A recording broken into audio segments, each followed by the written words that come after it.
அரசியலுக்கு வந்ததுக்கு அப்புறமும் சரி, ஆட்சி அதிகாரத்துக்கு வந்ததுக்கு அப்புறமும் சரி, ஒன்னே ஒன்னு சொல்ற, எழுதி வச்சுக்கோங்க. இதுக்கு முன்னாடி இருந்தவங்க மாதிரியோ இல்ல இப்ப இருக்கிறவங்க மாதிரியோ ஊழல் செய்யவே மாட்டான்.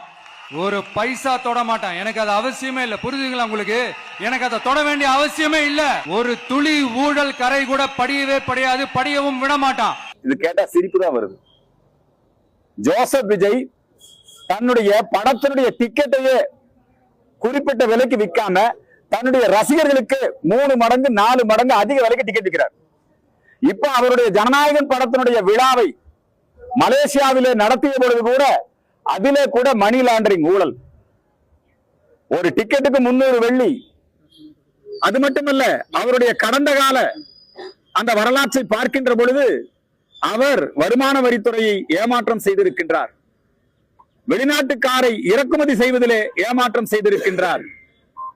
பல நேரங்களிலே அவர் பல்வேறு விதமான லஞ்ச ஊழல் நடவடிக்கையில அவரே ஈடுபட்டிருக்கிறார். இப்ப அவங்க கட்சி நடக்குது. அவங்க கட்சியில மாவட்ட செயலாளரா போஸ்டிங் வேணுமா? ஊழல் தான். பணம் கொடுத்து தான் போஸ்டிங். டிவிகேல பணம் கொடுத்தா தான் போஸ்டிங்.